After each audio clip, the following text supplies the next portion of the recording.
Vivacious, the art and science of living fully, vibrantly, waking up with exuberant energy, an enchantment for life, connection to nature, childlike wonder, feeling overwhelmingly good in your gut, in your body, experiencing the full range of human existence, overflowing with ideas, confidence, authenticity, being outside and healthy and alive.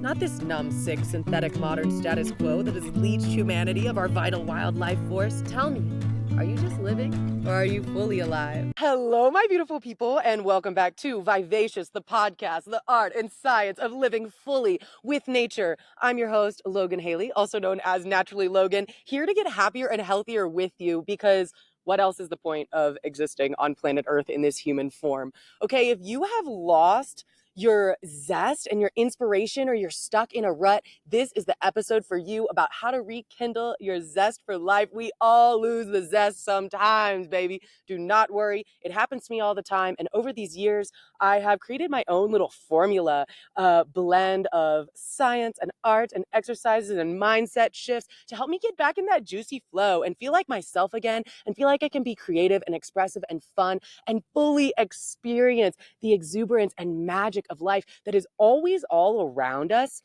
It's always there. It's just a matter of if we're noticing it, if we're seeing it, if we're enjoying it. Okay. So this is based on an article I actually wrote years ago. I republished on my blog if you want to follow along verbally, but I want to read you this little introduction to inspire what we're talking about. Remember when you were a kid? Everything in the world was fascinating and new. A walk in the backyard was an epic adventure. Every stuffed animal or action figure had its own name and personality. Life was like a psychedelic trip, colorful and imaginative and full of novelty at every turn. Children are inherently creative. They're all unabashed artists, until, of course, some outside force, typically the voice of well-meaning adults in society, tell them that art is not profitable skill or that they will never be a professional dancer or sports star. So they stash away their creative and playful longings, claiming their silly games at recess, and they're pushed to focus on supposedly more practical skills for growing into a contributing member of society. And as we grow up, that zest for life, that je ne sais quoi of an inspired existence is muted and dulled by jobs, obligations, mundane routines, and the so-called, quote, logic of adult society. It becomes basically the same thing over and over again. Benjamin Franklin famously said, "Some people die at 25 and aren't buried until they are 75. How many, quote, dead people do you know? There is no vibrant light in their eyes. They never take on new challenges. They have no projects or hobbies that excite them. When you ask how they're doing or what they've been up to, it's always the same answer. They'll gladly complain about the mundanity of their boring existence, but year after year, they never change. They hardly grow at all. Sure, they are alive scientifically. Their heart beats and they breathe and talk and walk, but there is little enthusiasm or purpose behind what they are doing. The fire of their soul has dwindled or extinguished. Thankfully, all fires can be rebuilt with a few sticks and a match. How do we reignite that fire of novelty and inspiration from childhood? How do we rekindle a zest and excitement for living amidst this chaotic, overwhelming, often depressing world? Perhaps I can offer a little bit of relief from these daunting questions. If you are feeling lost or uninspired, of course you are not alone. There's nothing wrong with you. In fact, 95% of the people I meet in my life and my travels all over the world do not have a clear idea of what they truly want or how to fill that gaping hole of unfulfillment that haunts them late at night. They aren't all as sad and despondent as the character I described previously, but I can sense that there's a lot of smoke from past excitement and very few new flames of passion. Many people ask me, how do you stay so inspired? How do you have so much energy? Or some people even get annoyed by my joyfulness, which I find even more funny. And they're like, not everyone has found a passion and purpose like you, okay? Not everyone can do what you do. And you're right, not everyone can do what I do, and they're not supposed to. They're supposed to do what they're supposed to do because we're all different and we're all on unique paths, okay? And we can all have the zest, okay? It's an infinite resource in the world. It's not like happiness is limited, and if one person experiences it, they get to snatch it all up and you can't have it. That sort of scarcity thinking actually hurts so many of us when really there's enough of the happiness pie to go around and we can all experience that joy for living in our own special way that only applies really to what's happening in each of us internally. So I understand why being around passionate, excitable, inspired, driven people can be frustrating when you do not have a passion of your own. And I felt this when I was younger too. It's like people would inspire me, but I would also feel this envy and this ickiness and this shame because I was like, look at all the stuff they're doing and like how excited they are to be alive. And what's wrong with me? Why am I not feeling that way? I feel like shit about myself and I don't know what I'm doing. I've totally been there. A lot of us get into those ruts. It's actually totally natural in the path to self-discovery, regardless of what age you are or where you are in your passion or your career or your art, etc. Those people that either intimidate us or inspire us or incite even a little bit of envy are often very important guideposts to like what we really want in our hearts that we may have suppressed. Okay. For example, for years, I followed this incredible herbalist, Hi Tori of Cedar Hill Homestead. And one day I actually went to Tennessee and I met her, and she was just the most profound, powerful, inspiring woman I had ever met. Like, I wanted to be her in many ways. At the time, I was insecure in myself. I didn't trust like my ability to experiment with herbalism or have a online platform and teach about plants the way that she did. So I just kind of buried that and I felt kind of envious of her. But then over the years, I found, wow, I actually have my own little niche and I don't need to be like her. She's just my inspiration because I knew there was something more in me that was supposed to be sharing things about plants and nature and herbs online in my own special way. And so she was kind of that catalyst and that like little bit of role model. But it's interesting to think that my younger self actually felt envious of her. And that happened with, hundreds of people I've met over the years and in my travel. And I don't feel that envy anymore because now I know who I am. But all of that to say, if you do find yourself feeling a little jealous of people that seem to have the zest for life, you don't have to label that as an icky, ugly feeling. That little bit of jealousy can be really productive because that's showing you, whoa, this person is doing something that I actually want and that I actually see for myself and that I can bring to life in my own special way. So when I was young, I would see people, moving up in their careers, starting businesses, making music, creating art, and finding their path. And I was just groaning, like, where the hell is my path? I tried out like 15 different identities, y'all. And this is in my books and will be in future podcasts, but your girl has tried out a lot of things, okay? Because I was lost and I had no idea who I was. I didn't know where my zest was. So I tried being a hippie. I tried punk rock. I tried being a hobo and hitchhiking around. I tried drugs and alcohol and partying. I tried being a yoga teacher. I tried being a vegan and a Buddhist and a Hindu. I tried playing football and being a cheerleader. I tried being an organic farmer. I've really done a lot of things in life, and some of them were absolutely outrageous and absurd, and some of them were super, super important facets of who I've become. And all of that to say, when you're looking for your path, experimentation is required. So instead of complaining about your boring job and your dull life, you got to rev yourself up, baby, and pull yourself out of the mud. No one else is going to do it for you, and regain your energy and your power to actually change your life. Because newsflash, you only got one and you're the only one who can actually create it for yourself. So when we're thinking about the key topic of this podcast, vivaciousness, to be vivacious is to be vitally full of life. Vivacious people have passion. They have energy. They can't stop talking about their latest project or their exciting new plans. There's a pep in their step and you can spot them from a mile away. Their presence is magnetizing because it stands out from a lot of other people. The future horizons are always bright in a vivacious person's mind. Their zest is glowing in their eyes. They have enthusiasm, humor, and compassion, and warmth and fervency.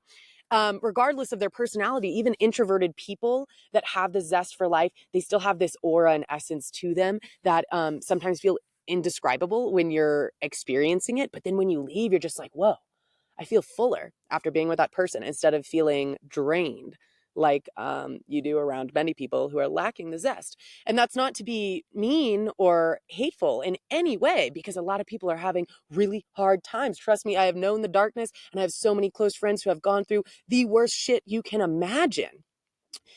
And there is a time to move through the darkness, and then there is a time to strap on your boots and bring the light, restart the fire in your life. Okay? So I wanted to share a Kerouac quote that I always loved. Kerouac was one of the first kind of beatnik poets and authors that I read when I was very young that definitely impacted my decision to go out traveling and vagabonding around. So Kerouac wrote, "The only people for me are the mad ones, the ones who are mad to live, mad to talk, mad to be saved, desirous of everything at the same time, the ones who never yawn or say a commonplace thing." And I have spent much of my life searching and finding those people, because it's interesting, once you shift into a certain level of vivacious exuberance for living, you naturally find the other people who have it. And then you find people who want it and are building it for themselves too. It's compounding joy and excitement. So here is how you can inoculate your life with beauty and excitement and take the steps towards something new, building that new fire or building back up the fire that you already have, that you may feel like you're in a little bit of a funk and it just kind of died down a little bit. This is a quote from me. "The richness of life grows from the fertile soil of action." Kind of hilarious to quote yourself on your own podcast, but hey, here I am doing it. So this all starts with a shift away from consumption and a shift towards creation. Okay? A lot of people feel lost or unfulfilled because they are not creating anything. And let me tell you this, creativity is not just for artists. Humans were born to create and build and make things. But what's happened in the modern world is people are becoming like zombies, and all they do is consume, consume, consume. Consuming is scrolling through social media, watching TV, shopping, watching movies and videos of all the other cool things that other people are doing and creating, which can be inspirational. And we need a little bit of that. We need to obviously like consume podcasts and music and videos to teach us things and inspire us. But if you're doing that all the time without taking action, that's where the problem arises. Consumption is also like spectating, always being at sports and events and going to concerts, and always surfing the web and surfing social media. Again, observing, intaking, buying, just only taking in things that other people have created and not creating things for yourself. So don't get me wrong. It's lovely to enjoy the art of other people. It's lovely to enjoy the food at a restaurant. This is how we connect with each other. But there is a point when we need to move away from that outside looking in and start creating our own magic inside that we are putting out. So when you find yourself consuming more than you're producing, you might get that little creeping feeling in your gut. I wish I was doing something cool like that. And it can kind of haunt you at night sometimes. And then you can get really down on yourself. Okay, I've been there. I felt that. Don't worry. But if you keep watching people and being a spectator of life, you're missing out on creating your own epic life. And now I will quote my fabulous father, Bo Haley. He says, "In life, you're either in the movie or you're watching the movie." I love that, Dad. That was a good one. So if you want to be in your own movie, living in your own magical movie of reality, you can't constantly be watching other people's movies, which is why I don't own a TV or watch movies, but it's okay if you do. So here's the big list about rekindling that zest. I've got a ton of ideas for you, and they do not all include running away in a van to live in the wilderness and swim naked in wild water and learn to forage plants and make a podcast and do all the crazy stuff that I do, writing poetry and skipping around in the woods. But trust me, that stuff works, obviously. I'm living proof that it works. So if you would like to start creating instead of consuming, try something from this lovely list, and I will also list it below. Start building a new mindset. Listening to podcasts is a great way to begin. You just can't listen to them all the time. You got to listen to one, let it filter through, and consider how you can actually incorporate that into your own life through journaling. So journaling is obviously life-changing for a writer like me, but I think it can impact everyone in a very positive way, because journaling is creating something for your own self. You're writing down your own thoughts, your own perceptions, your experience of life, and you're sorting through whatever's happening in your brain in a way that you can actually revisit years down the road, which is really cool. I have 20 plus journals from the last 10 years. And when I look back on the way I was thinking and feeling and observing the world. It is so rewarding to see how much I've grown and also be like, oh, cute little young me. That was adorable. The way you thought XYZ, the way you thought that boy was like the end all be all and his heartbreak was going to destroy you, or the way you thought that that job was like gonna, totally end everything if you didn't do the right thing and get the approval and validation of those farmers. Just silly things like that. So when you start journaling, you can look back and really observe yourself from this kind of third-party perspective of your future self. So more creating. Crafting, of course, jewelry, leatherworking, woodworking, designing flower bouquets, painting. Artistic expressions are, a very obvious form of creation, but I think they're so important to remember that you don't have to be a professional artist or like sell your art to create art. Humans are intrinsically creative. So if you just want to grab some shit and like draw it and arrange it and like weave some branches together and arrange some shells in the sand, do it. Just create for the sake of creating. It doesn't have to be some masterpiece that you like sell for thousands of dollars on the internet.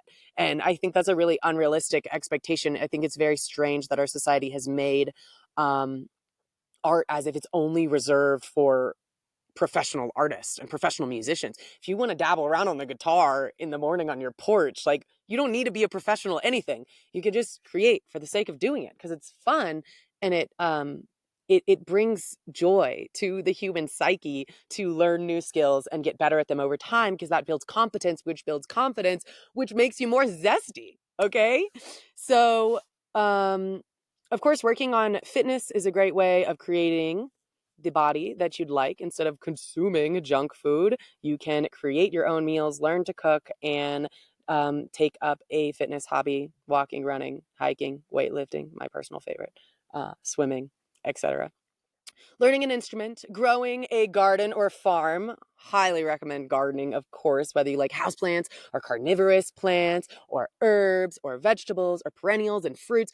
You can learn to grow anything. And that act of just raising a plant and bringing it to fruition is so, so rewarding, especially when you're growing edible plants and you're eating the things that you grew. That's part of the zest for life, baby, because nature is our mother. We are nature. And when I'm with the plants, that's when I personally feel most alive because it's definitely part of my calling and path as a human. Um, but I noticed that even people who live completely separated from nature in cities and in kind of synthetic lifestyles, even they are in awe of, mystically large trees or magical flowers or whatever it is. And when you learn to grow these things for yourself, you are actively creating a new reality where your perception is shifting because you can't be on your phone or like watching TV or mind numbing yourself while you're growing. You have to have your hands in the soil, doing work, doing a silent yet beautiful ancient ritual of tending to a plant or an animal. So getting a new puppy, go for it. Get some chickens. That's a great way to create your own zest as well. So I'm going to go through the bullet points a little faster because I'm elaborating so much on every single one. You can write a letter to someone you love, or a poem, or write an article. You can start a business, start a side gig business, start a little passion project, create a new routine, craft a home cooked meal, take a artistic photograph, play a sport. I feel like the emergence of adult sports leagues is such a beautiful thing. People should not stop playing just because childhood and adolescence are over. Adults can play as well. Sports are very productive, and those are not only for professional sports teams either. Learn to identify plants or birds. Learn new facts about any of your interests, okay? If you're into finance, politics, I'm trying to name interests that I'm not into. Whatever you're into, I think researching is an excellent way, though researching is a little bit of consumption. But when you're taking those facts and you're integrating them into your own way of thinking, and then you're reiterating them in your own words, even if you have to speak out loud to yourself or your dog, which I do all the time, that process of learning and putting something into your own words is another way to shift your mindset out of a rut and feel like, whoa, I'm learning something new. I can describe this. I can research and understand and grasp this concept and wrap my mind around it. And it's more exciting. Learning is everything. You can practice a speech or a performance. You could train an animal, a dog, a horse, cat, train them to do something. You can go hiking. You can learn to code a website. You could put together a new outfit for all the fashionistas or sew an outfit, become a seamstress. You don't have to become one, but you can learn to sew. That's high on my list. You can make a video. You can plan a party. My mom loves planning parties and she's excellent at it. You don't need to be a professional event planner. Just create, all the decor and the food and invite people. You're creating an experience and an ambiance for people to gather together. And that is a beautiful way to inoculate your own life with zest, but also positively impact everyone who's attending your party. Plan a trip, develop a new skill, just make something, anything. Throw away your TV, go back to the old John Prine song, blow up your TV, throw away your paper. That is actually such a great formula for happiness, in my opinion. My life has significantly improved having stopped consuming so much media and not watching any TV, not watching any movies unless it's like a special occasion that someone shows me, and not really paying attention to any news unless it's something really important, again, that someone tells me. I know not everyone's going to be as radical as me, but the more you reduce those things, trust me, your zest really, really comes back. I find a common thread. Trust me, I meet thousands of people out on the road, and the common thread between the people who are fully alive and stoked to exist are the ones who don't spend much time sitting on the couch watching TV and eating junk food. And they're the ones who don't get lost in bad news, because the news is always bad. They are focused on the reality in front of them and the things that they are creating for their dream life and how they can positively impact the people in their immediate sphere right around them, right? Because that's really how we change the world, is through our impact that just extends into the community and family and friends directly surrounding us. It's really illogical, I think, to put our efforts towards changing the world, quote, in this big, far away type of methodology. And this is just my opinion, of course, but it really does dwindle people's sense of hope when they're putting all this energy into something that's so far away and distant, physically and often psychologically as well. They can't wrap their heads around how to make a difference or how to fix all these terrible things happening in the world. World hunger and war and poverty and homelessness and these big issues, because it's so far out there. But then when you look closer to home, like right in front of you in your town, city, in your community, in your workplace, that's where we make a difference. We're all just individuals after all. And the more you inoculate yourself with that vibrancy and zest, again, working on yourself, that's actually going to radiate out light that helps other people intrinsically just by being around them. Is actually a gift. To just be a positive force in the world that's excited to be alive, that alone is a gift, because smiling is contagious. You can walk through any public place, and if you're skipping along smiling, trust me, some random person is going to look at you and see you happy, enjoying life, and they are going to freaking smile. And I've been on both sides of that equation. Sometimes I'm the one out looking, acting goofy, just so la la la in my happy world, and someone comes up to me and they're like, "You made my day, seeing you so happy. I was having this hard time," and blah, blah, blah. And then I've been on the other side where I'm feeling crummy about myself, or something just negative happened, and I see, some old man and old lady dancing together in this street. I've seen this happen one time, and they're just like laughing and dancing, and there's no music or anything. They're just like in the middle of the city dancing. And it totally changed my day and my perception on life, because you realize, wow, there's all these beautiful, beautiful people and things that are happening. And we have this duality of existence where the good and the bad and the hideous and the joyful and the exciting and the mundane and the dreary and the grief and the bliss, all of them exist at the same time. And they don't actually negate each other. The duality of feeling is that we can hold all these emotions within us and within society, within communities simultaneously. And we don't need to feel guilty if we are feeling really joyful and excited today and someone else is having the worst day of their life. those two things can exist at the same time, and we can help them and be there for them and love them through that pain while still feeling our own joy.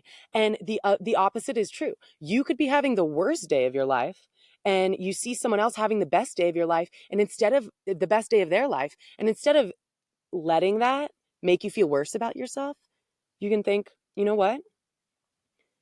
These feelings are not mutually exclusive. And I'm moving through this darkness right now, and I'm so happy to see them moving through that light. And we're all going through these chapters and waves of life. And when we come back and root in our core, and when we come back to that inner flame within us, we can see that sometimes the flame flickers. Okay, no, nothing burns forever. No campfire burns forever. Sometimes it goes down and it needs to rest. And then we can put on some new kindling, get some new logs going on there and get it raging again. All right.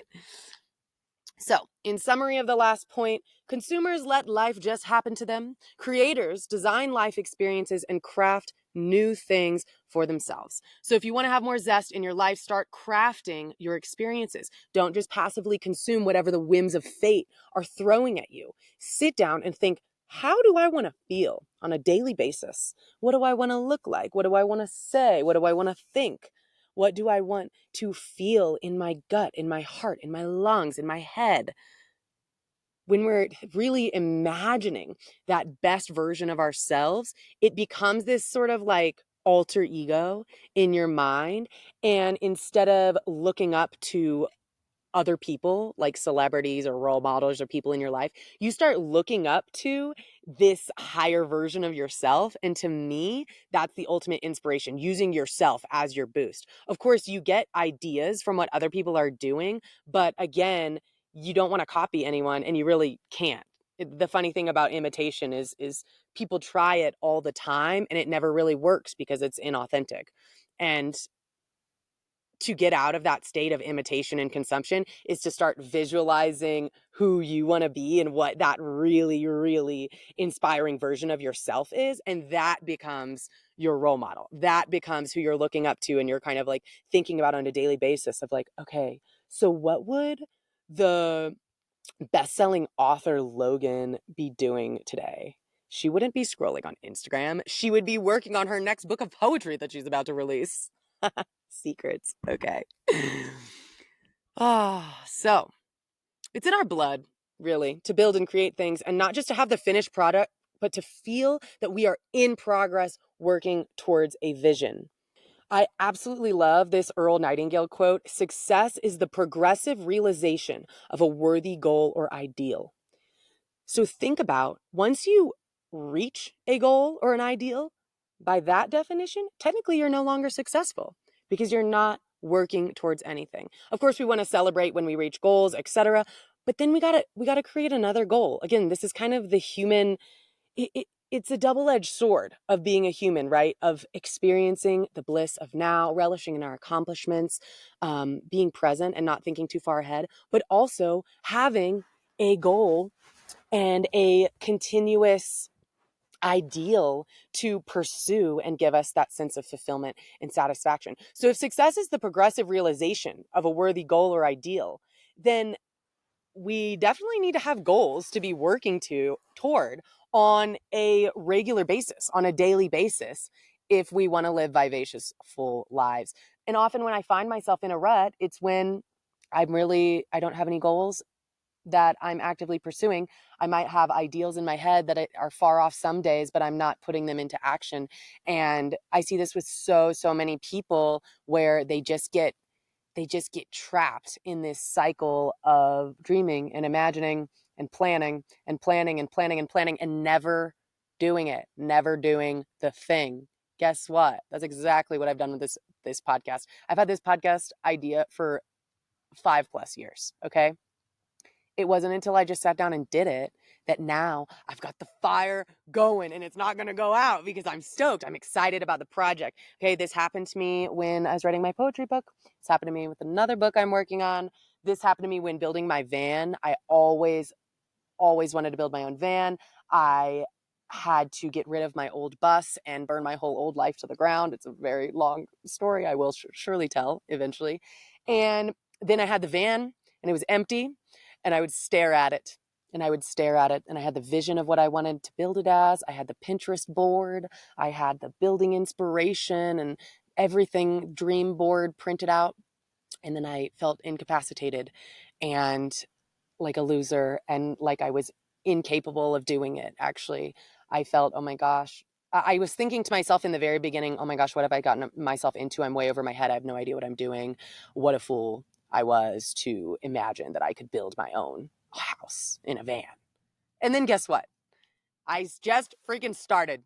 I got a circular saw, my dad's circular saw from the 70s, and I cut my first piece of wood, and your girl had hardly ever built anything except for a few rickety structures on farms.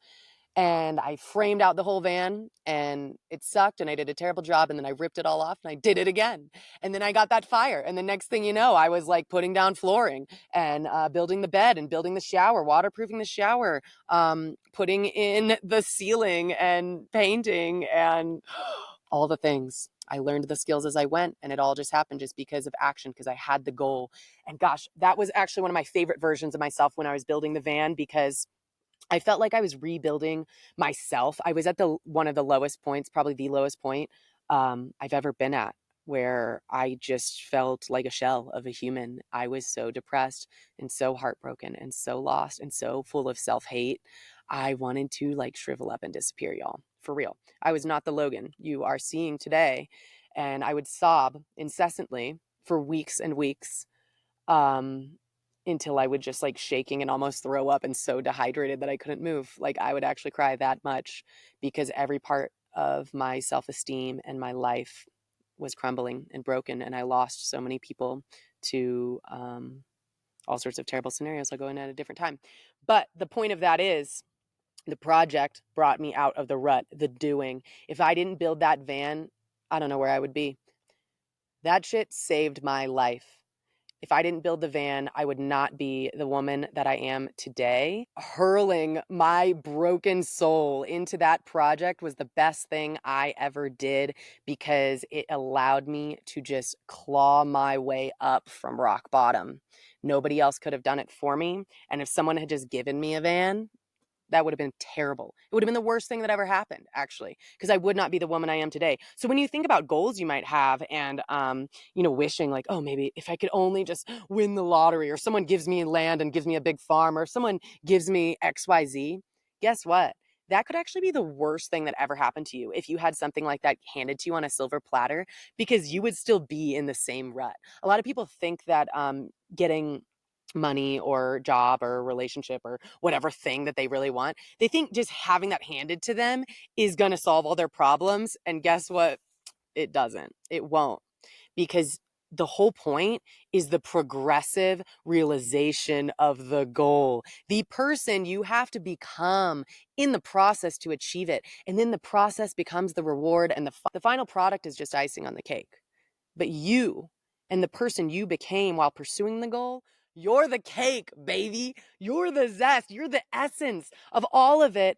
And the goal, the final finished van and the successful business and the happy marriage and the big farm and whatever dream you have, any dream that you have, it just actually becomes the little frosting on top of the cake that is you, and that is the person you became and built yourself into by actually taking action and doing the damn thing that most people never do. It's so sad.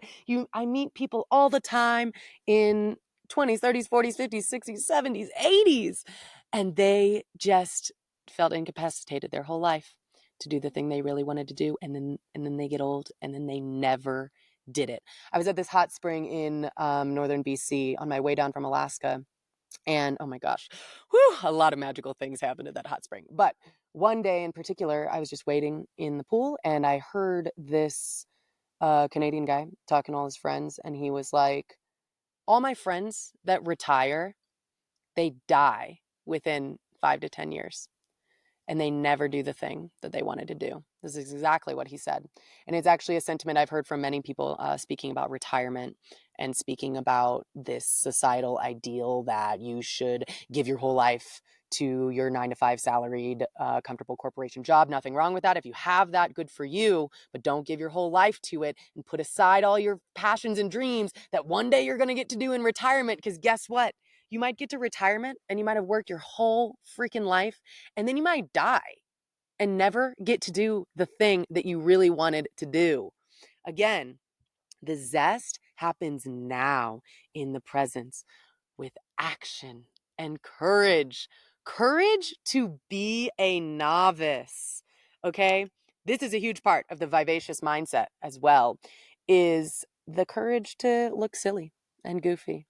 That's part of the vivacious way. A lot of people who feel insecure about themselves will shame and mock and make fun of others who are trying clumsily, awkwardly. Unfortunately, a lot of those degrading opinions do end up getting to people who are in the beginning stages of learning something, and they give up. And this has happened to me a lot of times. I have given up too soon on something because I was afraid of being a clumsy, awkward beginner. And the beginner mindset is actually such a blessing. A really beautiful person, I can't remember who it was right now, told me that being in the beginning stages of learning something is actually one of the most beautiful parts. While everyone is trying to rush to the end and be a professional and have it all figured out, when you're a beginner, you have the freedom to experiment and explore, and you never actually get to be a beginner again at a craft that you're going to stick to. So if you're willing to have the bravery to just be a little goofy, stumble, fall, dance poorly, write a terrible poem, write a ridiculous letter, make a really stupid, shitty podcast. Maybe this one is. Maybe I'll look back and I'll be like, whatever, a really big podcaster someday. Not even my goal, but I could make 100 episodes and I could look back and be like, wow, those first episodes were outrageously ridiculous. But hey, I did them, and I was a little beginner. I was a little baby podcaster. That's how I was when I was a farmer too. Oh my gosh, when I first started farming, y'all, I wanted to be a professional. I was going to college for agriculture at the time, which is funny. I learned great things about botany and horticulture, but you don't need to go to college to be a farmer, clearly. And so I would go on these farms, and I was like little, stoked 20-year-old me that just like thought I was such a know-it-all and I knew everything about plants and soil and blah, blah, blah. And I would just try to show off my knowledge. And I would have these humbling experiences of just realizing that I didn't know shit. I didn't know anything, but I was scared of being a beginner. I didn't want people to like look at me and make fun of me and be like, oh, look at this greenhorn farmer girl. She didn't know anything about what she's doing. But then I had this shift when I was like, you know what? What if I just show up to this situation and pretend that I know nothing, because I actually did know nothing. And I think I'll have way more fun. And when you know nothing, or at least you admit that you know nothing, which, by the way, all of us know nothing about something, if that makes sense. Like, we're all born babies and we all only have X amount of life experiences. So clearly we're completely ignorant to thousands and thousands of things in the world. Okay. So when you arrive in a situation, even if you do know a little bit about it, if you're amongst experts and people have been doing something for a long time, pretend that you don't know anything. And that can actually give you a much richer experience of learning, because you aren't clouded by that need to prove yourself or that need to pretend like you're not a beginner. And by embracing the clumsy, awkward beginning stages, you actually get to become a lot better at your craft and learn a lot more from the people who are teaching you. So, in summary, the feeling of being en route and in progress, on the road towards something in your life, that's where the zest is. That is how you get out of your rut, by embracing that beginner mindset and just getting started on something. It can be anything, just don't hurt anybody, but it could be anything. If you want to make little wooden spoons, okay? If you want to write a poem to your grandma, if you want to write a song on a banjo or an accordion, if you want to learn how to identify every tree in your state, I want to do that in every state. If you want to collect little rocks and seashells, If you want to build a house, if you want to build a farm, if you want to start a family, if you want to become a enlightened, joyful, blissful being through meditating and studying all the spiritual things. I don't know, whatever you want to do. You just got to start, because a project-based existence is the root of vivaciousness. Think of your life as chapters and projects. And you are the greatest overarching project, because you're always becoming more you by learning and doing these things. To get out of a rut, you need a project, and that project can be anything as long as it is not hurting other people or yourself. If it is a project that feels like a worthwhile ideal or goal to you, then it doesn't matter what anyone else thinks. It doesn't matter if anyone else thinks it sucks. You know how much art is out there? Not just art, but creations in general that millions of people probably think is like hideous and terrible and nothing. But to someone, it means everything. And this is why I never knock down somebody who is trying, because guess what? The people who are knocking down others are the ones who aren't trying. They're the ones that are consuming. The people who are trying and creating, they're the ones that are actually building up the courage to make something of their lives. And even if they're creating something that sucks, it actually doesn't suck because they're doing it. Oh, man, I am preaching to myself right now. Novelty breeds passion. So I'll close with this final little tidbit I wrote, actually comparing novelty to drugs. This was something I was inquiring about in my own life, because I thought, wow, I am addicted to novelty. I love new things. It's why I'm a traveler. It's why I talk to everyone. And it's why I'm always trying a great diversity of new hobbies, because it is addicting. And so I started researching the neuroscience of why. Why is novelty so addicting? And why do people who try new things and explore new topics always seem to be the ones that have the vivacious zest that I want? It's because passion cannot exist without novelty. Our brains are wired to crave newness, new tastes, new smells, new people, new places, new activities. And that is why social media is addicting for some people. That is why alcohol and substances are addicting to some people. That's why TV is addicting to some people, because they provide these endless stream of seemingly new sensory experiences. But if you do those things for long enough, you'll realize it's kind of all the same old shit, like every bar is the same old bar. Every party ends up being the same thing. And so we need something deeper to actually get that novelty fix that our brains are craving. So there's a part of the brain called the substantia nigra ventral tegmental area. Neuroscientists crack me up.